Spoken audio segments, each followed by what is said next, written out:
Coronavirus, les rapatriés belgo-marocains devront également signer une reconnaissance de dette.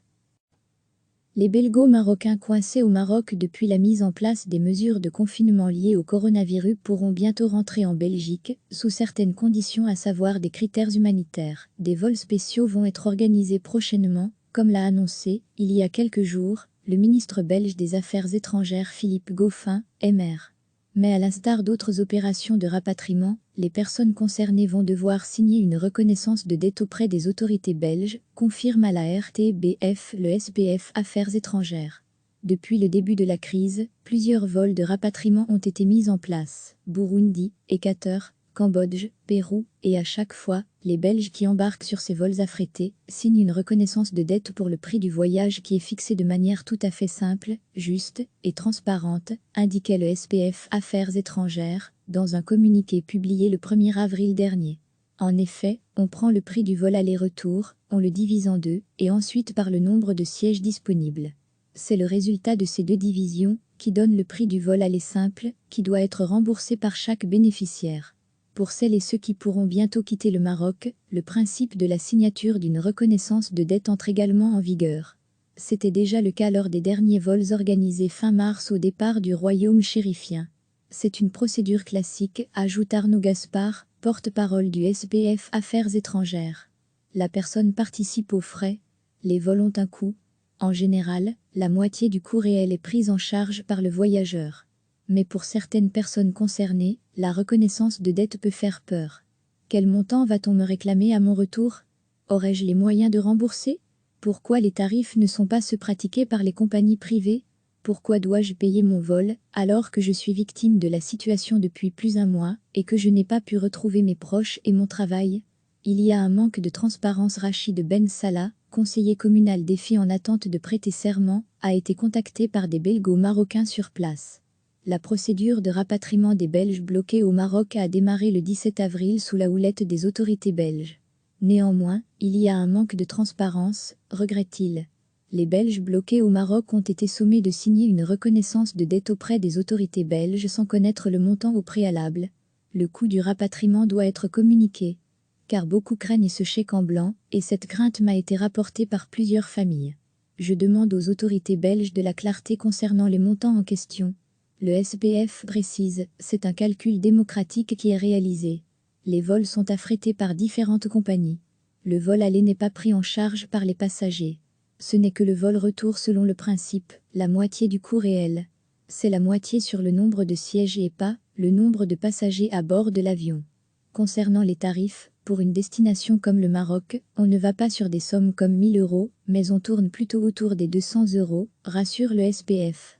Dans un communiqué diffusé lundi, la plateforme belgo-marocain bloquée au Maroc qui compte près de 1500 membres, dit de son côté déplorer d'autres aspects de ces futurs rapatriements. Ils ne concerneront pas les Marocains qui résident légalement en Belgique. Par ailleurs, des Belges de souche ont déjà reçu une réponse positive par e-mail des autorités belges pour être rapatriés prochainement, là ou à l'heure d'écrire ces lignes. Ce n'est le cas pour aucun belgo-marocain. Les enregistrements pour ces vols de rapatriement ont été arrêtés vendredi 17 avril par l'ambassade de Belgique à Rabat. Environ 6000 demandes ont été réceptionnées. Nous déplorons ce double traitement et cette perception différenciée. Nous connaissons l'argumentaire des autorités belges, c'est au final Rabat qui acceptera ou non la liste belge. Néanmoins, nous pensons qu'en agissant de la sorte, la Belgique ne respecte pas l'égalité de traitement entre ses compatriotes, ni sa constitution. C'est d'ailleurs toujours la même réponse ressassée que nous recevons lorsque nous interpellons le ministère des Affaires étrangères de Belgique sur ce double traitement concernant ce rapatriement. Le gouvernement belge ne fait pas de différence entre ces nationaux, mais la binationalité est un fait de droit qui s'impose à nos deux États. La plateforme souhaite également connaître le nombre de vols prévus et à quelle date. Que deviendront ceux qui resteront bloqués tout au long du confinement au Maroc, jusqu'au 20 mai, avec la possibilité d'un prolongement, et sans moyens financiers? Nous espérons toujours un retour à Bruxelles pour ce mercredi 23 avril, ou jeudi 24 avril et premier jour du mois de jeûne du Ramadan, qui est aussi le mois de solidarité pour beaucoup. Chaque semaine, recevez l'essentiel de l'actualité sur le thème de l'Afrique. Toutes les infos du continent africain bientôt dans votre boîte de réception. Les Belgo-Marocains coincés au Maroc depuis la mise en place des mesures de confinement liées au coronavirus pourront bientôt rentrer en Belgique, sous certaines conditions, à savoir des critères humanitaires. Des vols spéciaux vont être organisés prochainement, comme l'a annoncé, il y a quelques jours, le ministre belge des Affaires étrangères Philippe Goffin, MR. Mais à l'instar d'autres opérations de rapatriement, les personnes concernées vont devoir signer une reconnaissance de dette auprès des autorités belges, confirme à la RTBF le SPF Affaires étrangères. Depuis le début de la crise, plusieurs vols de rapatriement ont été mis en place, Burundi, Équateur, Cambodge, Pérou, et à chaque fois, les Belges qui embarquent sur ces vols affrétés signent une reconnaissance de dette pour le prix du voyage qui est fixé de manière tout à fait simple, juste et transparente, indiquait le SPF Affaires étrangères, dans un communiqué publié le 1er avril dernier. En effet, on prend le prix du vol aller-retour, on le divise en deux, et ensuite par le nombre de sièges disponibles. C'est le résultat de ces deux divisions qui donne le prix du vol aller simple, qui doit être remboursé par chaque bénéficiaire. Pour celles et ceux qui pourront bientôt quitter le Maroc, le principe de la signature d'une reconnaissance de dette entre également en vigueur. C'était déjà le cas lors des derniers vols organisés fin mars au départ du royaume chérifien.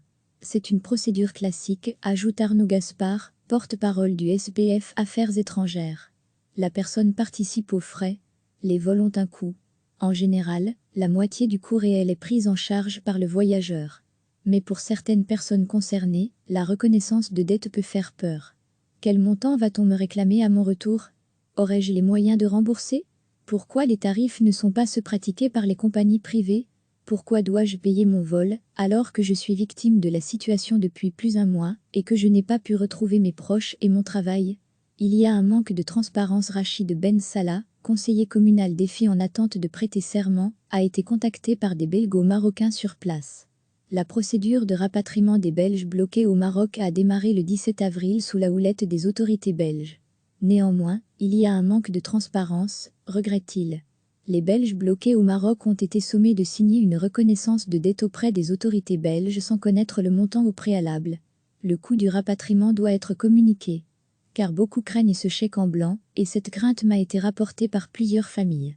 Je demande aux autorités belges de la clarté concernant les montants en question. Le SPF précise, c'est un calcul démocratique qui est réalisé. Les vols sont affrétés par différentes compagnies. Le vol aller n'est pas pris en charge par les passagers. Ce n'est que le vol retour selon le principe, la moitié du coût réel. C'est la moitié sur le nombre de sièges et pas le nombre de passagers à bord de l'avion.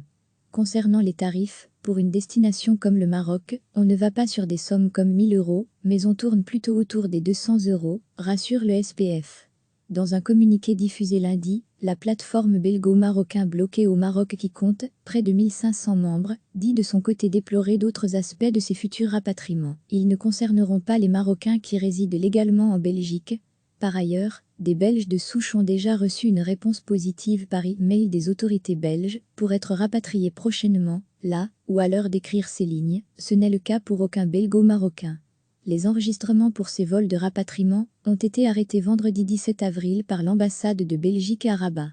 Environ 6000 demandes ont été réceptionnées. Nous déplorons ce double traitement et cette perception différenciée. Nous connaissons l'argumentaire des autorités belges, c'est au final Rabat qui acceptera ou non la liste belge. Néanmoins, nous pensons qu'en agissant de la sorte, la Belgique ne respecte pas l'égalité de traitement entre ses compatriotes, ni sa constitution. C'est d'ailleurs toujours la même réponse ressassée que nous recevons lorsque nous interpellons le ministère des Affaires étrangères de Belgique sur ce double traitement concernant ce rapatriement. Le gouvernement belge ne fait pas de différence entre ces nationaux, mais la binationalité est un fait de droit qui s'impose à nos deux États. La plateforme souhaite également connaître le nombre de vols prévus et à quelle date. Que deviendront ceux qui resteront bloqués tout au long du confinement au Maroc, jusqu'au 20 mai, avec la possibilité d'un prolongement et sans moyens financiers? Nous espérons toujours un retour à Bruxelles pour ce mercredi 23 avril, ou jeudi 24 avril et premier jour du mois de jeûne du Ramadan, qui est aussi le mois de solidarité pour beaucoup. Cliquez sur s'abonner pour recevoir les dernières nouvelles.